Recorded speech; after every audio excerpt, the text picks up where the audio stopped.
Olá, alunos! Vamos para mais uma videoaula. Eu sou a professora Rosa Helena Bueno, estou aqui para contribuir com o aprendizado de vocês, referente aos conteúdos de língua portuguesa. Agradeço imensamente a participação de vocês e parabenizo por estarem aí acompanhando as teleaulas, por estarem cuidando do intelecto de vocês. É sempre bom a gente fazer aquele lembrete para os estudantes que têm acesso ao Google Classroom, responder ao formulário de questões e clicar no link para validar a presença de vocês, ok? Então vamos ver o que preparamos para hoje, né? Então hoje a gente vai fazer uma revisão de um gênero textual que já estudamos em aulas anteriores, intitulado resenha. Vamos tentar identificar o assunto, o tema que está sendo tratado nessas resenhas, ver a finalidade do texto, as características composicionais, ali os elementos que compõem um texto para que ele seja considerado uma resenha, não uma sinopse ou um resumo. Então a gente vai tentar estabelecer esses comparativos de gêneros discursivos aí. Vamos também buscar reconhecer o efeito de sentido decorrente da escolha de uma determinada palavra ou expressão, e com relação à análise linguística e semiótica, vamos ver como que funciona a questão da coesão referencial dos prefixos e sufixos presentes na morfologia das palavras, ok? Então vamos começar a nossa aula. Observem aqui que nesse slide eu fiz uma retomada das características desse gênero discursivo que a gente chama de resenha. Então vamos ler comigo aqui quais são essas características, Então, o objetivo é transmitir a opinião de um leitor, telespectador, sobre um conteúdo de um produto cultural. Também pode ser sobre um livro, um filme, um evento ou até mesmo um álbum de música de um artista. Além disso, o ponto principal da resenha é a indicação da leitura na íntegra ou não sobre o objeto resenhado, ou seja, tem o propósito de despertar a curiosidade do leitor a partir de uma análise crítica. Então, a gente vai ver ali quais são as características presentes nesse tipo de texto que a gente chama de resenha. Vamos ler aqui o espetáculo Os Saltimbancos chega às casas de cultura. Então, vamos ler aqui um exemplo de resenha que a gente já estudou, não sei se vocês acompanharam essa videoaula no passado, a gente viu ali as características da resenha e justamente a gente trabalhou a resenha dos Saltimbancos. Então, convido vocês para ler novamente. Então, clássico de Sérgio Bardotti narra o encontro de 4 animais que fogem de maus tratos. Inspirado no conto Os Músicos de Bremen, dos irmãos Grimm, Os Saltimbancos foi adaptado como musical, tornando-se um clássico maravilhoso de grande sucesso logo em sua primeira montagem. A história do encontro do jumento com o cachorro, a galinha e a gata, encenada pela companhia Rafante e há 31 anos em cartaz. Chega às casas de cultura e pode ser vista até o dia 27 de julho. Então vejam que as características desse gênero textual resenha diferem, por exemplo, de um mero resumo ou de uma sinopse, Então a gente tem ali um discurso apelativo, um discurso que busca atrair o leitor para contemplar a obra, para contemplar o produto cultural que está sendo tratado, pelo resenhista. Observem que é carregado de adjetivos o texto, são vários os adjetivos de elogio à obra, e que a gente tem também aqui a omissão de alguns fragmentos. Então, quando a gente faz ali o parênteses e dentro do parênteses colocamos as reticências, significa que uma parte aqui do texto foi omitida, não está presente, certo? Para a gente poder trabalhar só os elementos que nos interessam, para atender aos objetivos dessa aula. Continuando a leitura aqui então. Nosso espetáculo estreou em agosto de 1987 e, infelizmente, os temas abordados continuam sendo conturbados e atuais, afirma o diretor e fundador da companhia Paolino Raffanti. O musical narra a jornada de 4 animais que se juntam para formar um grupo musical, após fugirem de maus tratos de seus patrões. Rumo à cidade grande para iniciar uma nova carreira artística, encontram seus antigos donos e decidem enfrentá-los, por medo de voltarem a ser escravizados. A peça ensina o valor da união e da amizade e está voltada a crianças e adultos. Acredito que conseguimos, pois o espetáculo agrada os pequenos sem ser maçante para os adultos, finaliza o diretor. Né? Então observem aqui que nesse slide a gente tem a presença 2 vezes da pontuação aspas, né? Então entre aspas aparece ali a fala do diretor, né? Então como que a gente faz a marcação da citação direta num texto? Existem 2 possibilidades que a gente já estudou, né, de discurso direto. Ou eu coloco 2 pontos no parágrafo anterior e daí na outra linha inicio um outro parágrafo com travessão para indicar a fala direta do personagem, a fala direta de alguém, né, nesse caso é do diretor, ou eu utilizo as aspas. Então nessa resenha o resenhista optou por utilizar as aspas para fazer a citação direta da fala do diretor, certo? Então, vamos explorar o texto agora. Começando com a nossa primeira atividade dessa aula, eu vou pedir para vocês, então, relerem o fragmento abaixo e responderem que frase deixa clara a opinião do autor. Um tempo para vocês começar a fazer esse primeiro exercício para a gente aquecer para essa aula de hoje.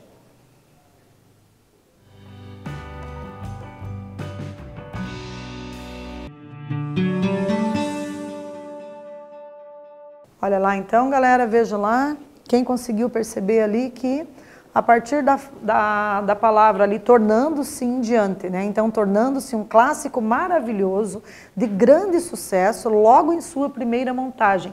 Observem ali a questão da adjetivação, né? Do uso recorrente de adjetivos sendo utilizados para se referir a essa peça teatral. Ok? Então, a gente tem ali o espetáculo, o Saltimbanco, se tornou um clássico maravilhoso de grande sucesso, né, logo em sua primeira montagem. Né? Então, se a gente for pesquisar ali a questão dos adjetivos, a gente começa a compreender quais são as características da resenha e que diferencia, por exemplo, do resumo, né? Que o resumo tem uma linguagem mais clara, mais objetiva, mais concisa, né? Simplesmente é trazido ali os aspectos principais do produto cultural que está sendo anunciado, sem muitos adjetivos, né? Não existe ali um discurso apelativo para comover, para sensibilizar o leitor, né? Diferente da resenha. A resenha tem esse discurso que busca sensibilizar, convencer, motivar o leitor para poder consumir esse produto cultural, seja esse produto cultural fazer a leitura de um livro, né? Seja assistir a uma peça teatral, a um musical, né? Ou a um filme. Ok? Vamos agora para o nosso exercício número 2. Então, no exercício 2, eu vou pedir para vocês fazerem o seguinte. Releia o seguinte trecho do texto e responda. O Saltimbanco se tornou um clássico maravilhoso de grande sucesso logo em sua primeira montagem. Que adjetivos deixam clara a subjetividade, a opinião do autor? Então, vamos trabalhar ali um pouquinho mais do conceito de subjetividade por meio dos adjetivos utilizados nesta resenha.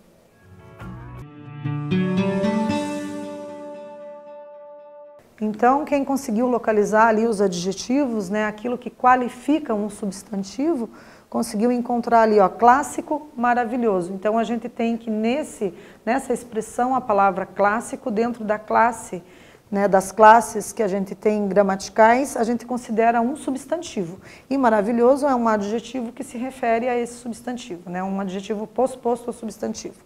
E grande sucesso. Então, grande é o adjetivo, né, que vai qualificar o sucesso. Então, a gente observa que aqui o adjetivo veio antes do substantivo ao que se refere. A gente chama de adjetivo anteposto ao substantivo a que se refere. Né? Então, esse grande veio para intensificar, né? Um adjetivo que qualifica e intensifica o sucesso feito, né, com essa peça, certo? Vamos para o exercício 3? No exercício 3, eu vou pedir para vocês explicarem por que foram utilizadas as aspas nesse fragmento do texto, assinalando a alternativa correta. Nosso espetáculo estreou em agosto de 1987 e, infelizmente, os temas abordados continuam sendo conturbados e atuais, afirma o diretor e fundador da companhia, Paulino Rafanti. Primeira possibilidade. As aspas indicam o discurso direto do diretor da companhia? Ou, segunda possibilidade, as aspas indicaram o discurso indireto de Paulino Rafanti? Um tempo para vocês assinalarem uma das alternativas.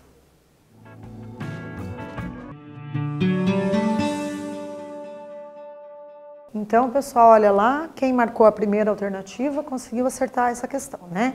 Então, indicam o discurso direto do diretor da companhia e as aspas, né? Então, a gente viu que as aspas faz a citação direta do discurso direto de alguém, nesse caso do diretor da companhia. Então, percebam que no momento em que o diretor se pronuncia, que ele é o locutor desse discurso, a partir desse momento começa ali, abre aspas, né? Inicia-se o discurso direto. Então, a partir do momento que ele diz nosso espetáculo, né, e vai até conturbados e atuais. Quando terminou na palavra atuais, fecha aspas, terminou a fala do diretor e na sequência vem a voz do resenhista, né, da pessoa que está elaborando essa resenha, que escreveu, que é o autor dessa resenha. Então, ele diz, afirma o diretor e fundador da companhia. E aí, quem que é que afirmou, certo? Então, pode ser aspas, como a gente viu, mas também pode ser 2 pontos, parágrafo e travessão, a possibilidade da gente fazer a marcação do discurso direto. Vamos para o exercício 4 agora? Então, no nosso quarto exercício, né, vocês vão observar essa passagem do texto abaixo e responder qual é a intencionalidade do autor. Então, vou deixar vocês lendo aí, pensando qual que é a intenção do autor e a gente retorna para verificar.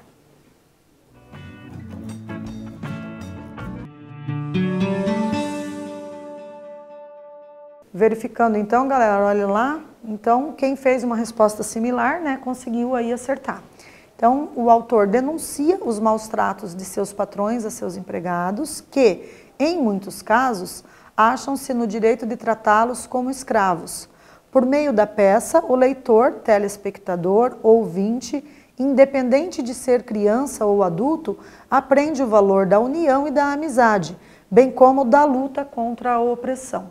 Né? Então, em princípio, a gente tem ali um produto cultural, né? Alguma coisa para entretenimento, para as pessoas se divertirem, mas no fundo, né, o cinema, os livros, os musicais, todos são pensados com uma intenção. Né? A pessoa que elabora, que escreve, o autor, ele tem uma intencionalidade que é passar uma mensagem.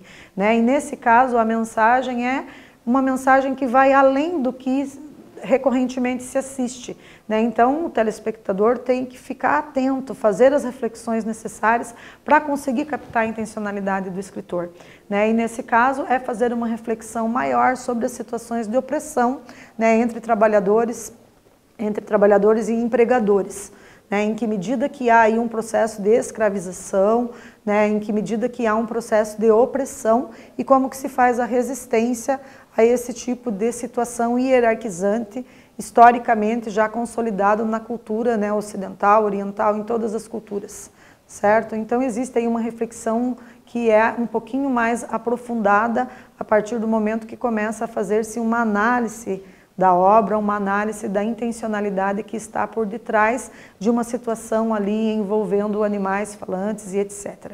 Ok? Vamos agora ler sobre uma readaptação da peça Os Saltimbancos. Né? Então, as obras elas surgem e aí, a partir do momento que elas vão fazendo sucesso, que elas vão fazendo sentido para o público, né, e que trazem reflexões importantes sobre a existência e os diversos fenômenos da existência, elas podem ser readaptadas. Né? Então a gente vê que às vezes livros literários, romances, contos, crônicas são readaptados e viram filmes, né? E vice-versa. De filmes, às vezes a gente tem que livros são escritos a partir daquele determinado filme. E a gente tem aqui agora uma readaptação da peça Os Saltimbancos para analisar. Né? Então, a gente tem ali o desenho, né, dos personagens, as ilustrações, e ali um discurso verbal ali, né? Então, as palavras que constituem o discurso verbal. Editora Autêntica reedita o espetáculo musical de Chico Buarque de Holanda. Né? Então, o espetáculo feito pelo Chico Buarque de Holanda, que é um compositor famoso, né, foi readaptado, né, e foi transformado ali em desenhos, né? Então a gente tem também que esse espetáculo, Os Saltimbancos, foi readaptado para outras linguagens de produtos culturais, né? Além de espetáculo musical, virou livro, virou desenho animado, né? Virou cenas de filme, né? Ele é utilizado muito como fragmentos ali para fazer intertextualidade com filmes, né? Com outros produtos culturais, certo? Então, convido vocês a ler aqui como que ficou essa readaptação. Os Saltimbancos é uma peça de teatro de Sérgio Bardotti e Luiz Henriques Bacalov, inspirado no conto Os Músicos de Bremen, dos irmãos Grimm. Eles criaram uma alegoria política, na qual o burro representaria os trabalhadores do campo, a galinha a classe operária e os cachorros os militares, e a gata os artistas. O barão, inimigo dos animais, seria a personificação da elite, ou dos detentores do meio de produção. Em 1977, Chico Buarque, além da criação das canções para transformar a história num musical, traduziu a fábula e a readaptou para o português. Agora, o exercício 5. Com base nisso, eu vou pedir para vocês observarem a frase e assinalar a alternativa correta com relação à morfologia da palavra em destaque. Então, a frase é: nosso espetáculo estreou em agosto de 1987 e, infelizmente, os temas abordados continuam sendo conturbados e atuais. Alternativa A. Trata-se de uma derivação parasintética, pois é composta pelo prefixo in, mais a palavra feliz, mais o sufixo mente. B. É uma derivação sufixal, pois só foi acrescida pelo sufixo. C. É uma derivação prefixal, pois só foi acrescida por um prefixo. Ou D. Não é uma palavra derivada. Então, um tempo para vocês assinalarem a alternativa nessa questão.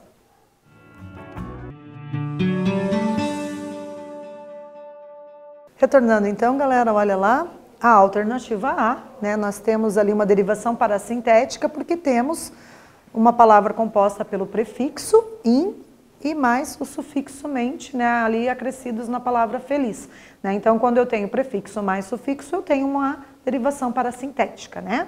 Se fosse somente prefixo, seria derivação prefixal e somente sufixo, derivação sufixal.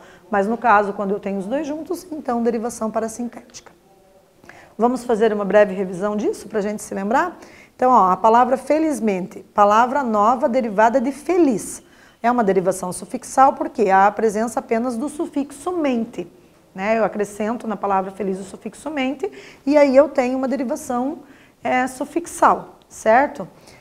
Eu posso ter calmamente, por exemplo. Pego a palavra calmo e acrescento o sufixo mente. Então, calmamente é uma palavra que a gente considera uma derivação sufixal, porque eu só acrescentei o sufixo, ok? Tenho também, por outro lado, a palavra infeliz. Eu acrescentei ali o prefixo, né? Lembrando que pré remete à ideia de tudo que vem antes. Então, eu tenho ali uma derivação prefixal, né? Há a presença apenas do prefixo na palavra primitiva feliz, certo? E quando eu formo infelizmente, a gente chama de derivação parasintética, né? Memorizem aí. Derivação parasintética é quando eu acrescento o prefixo e sufixo numa palavra. No caso, a palavra é infelizmente. Prefixo in mais sufixo mente forma uma derivação parasintética, né? Eu poderia ter, por exemplo, da palavra fiel. Alguém que não é fiel, se eu acrescentar um prefixo in, fico com infiel. E eu posso formar a palavra fidelidade, né? Acrescentando ali um sufixo. E também eu posso ter uma outra palavra constituída por uma derivação parasintética, né, acrescida de prefixo e sufixo, que é infidelidade. Então, infidelidade seria uma derivação parasintética, né? Memorizem, então, derivação parasintética é acrescida de prefixo mais sufixo. Só acrescentou sufixo, derivação sufixal. Só acrescentou prefixo, derivação prefixal, ok? Então, vamos analisar a coesão referencial agora presente neste fragmento da resenha. Então, agora a gente vai fazer uma revisãozinha de coesão referencial, como que a gente referencia algo já dito no texto, né, ou algo que está para ser dito no texto. Assinale a alternativa correta com relação ao pronome pessoal em destaque. Então, vocês têm ali a frase: Os Saltimbancos é uma peça de teatro de Sérgio Bardotti e Luiz Henriques Bacalov, inspirado no conto Os Músicos de Bremen, dos irmãos Grimm. Eles criaram uma alegoria política. E aí o pronome pessoal do caso reto, né, é eles, terceira pessoa do plural. Nesse caso, a gente tem que eles se refere a Sérgio Bardotti e Luiz Henriques Bacalov, ou ele se refere à peça Os Saltimbancos. Mais um tempo para vocês acertarem a essa questão.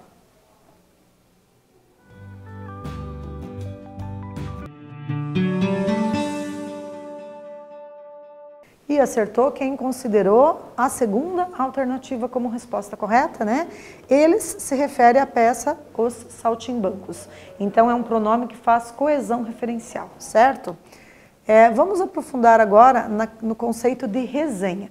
Então a gente tinha visto, né, estudado nas aulas anteriores, que nós temos que a palavra resenha, né, é composta pelo prefixo re, né, mais de novo, significando de novo esse re, né, mais o radical signum, que significa marca ou sinal.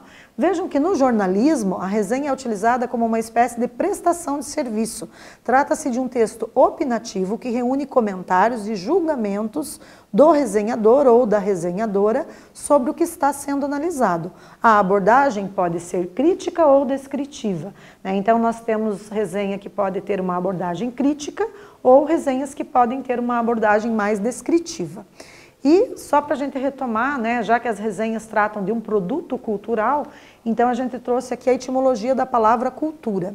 Observem que cultura vem do latim cultura, culturae, que significa ação de tratar, cultivar, né, ou cultivar a mente e os conhecimentos, dentre outras acepções, né, definições. Então a gente tem que cultura é a arte de cultivar a mente, né, com relação aos aspectos existentes aí, né, nas várias esferas da nossa existência, certo? Então a gente tem que, quando a gente diz uma pessoa tem bastante cultura, significa que ela tem bastante conhecimento a respeito dos fenômenos da vida e da existência humana.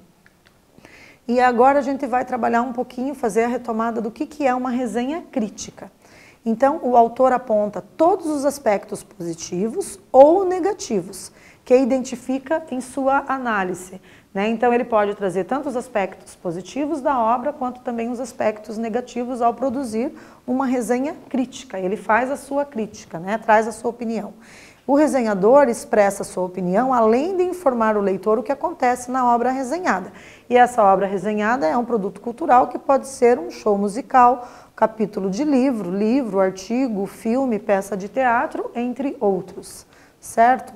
Já na resenha descritiva, a gente tem que, geralmente, via de regra, o resenhador não apresenta a opinião subjetiva, né? Ele apresenta o nome dos autores, o título completo e exato da obra, seja essa obra um artigo, um livro, um filme, entre outros, e o lugar e a data de publicação, ok? Agora vamos para o exercício 7, quero ver se vocês se lembraram, né, desses conceitos, ou se não se lembraram porque não assistiram a videoaula que eu expliquei isso, aprenderam agora com essas explicações. Então no exercício 7, a resenha pode ser crítica ou descritiva, como vimos. É possível afirmar diante disso que, primeira possibilidade, na resenha crítica o autor pode se posicionar, opinar sobre os aspectos positivos e negativos. Segunda possibilidade, na resenha descritiva, o autor pode dizer suas percepções, fazendo julgamento de valor da obra analisada. Mais um tempo para vocês fazerem aí o nosso 7º exercício da aula de hoje.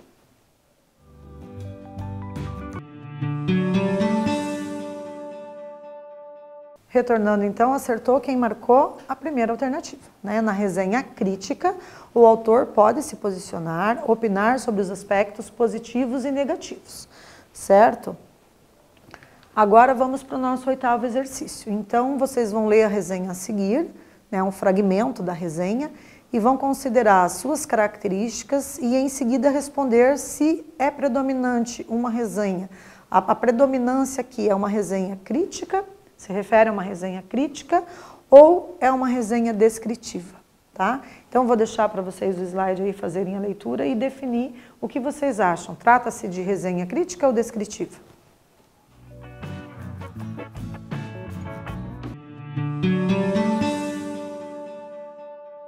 Então, pessoal, conseguiram ler, prestaram atenção, né? Então, acertou o aluno que considerou que trata-se de uma resenha descritiva. Pelos aspectos ali, a gente não tem muito a opinião do resenhador, né? A gente só tem ali a descrição dos acontecimentos que ocorrem ali, né, na peça teatral, nesse musical, nesse produto cultural que está sendo analisado, ok?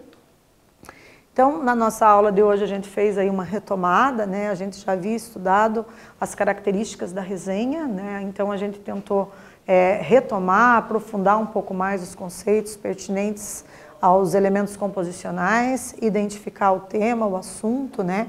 Verificar a finalidade, né? As características. Também a gente tentou identificar os efeitos de sentido decorrente de uma determinada palavra ou expressão, né, escolhida pelo resenhador ou pela resenhadora.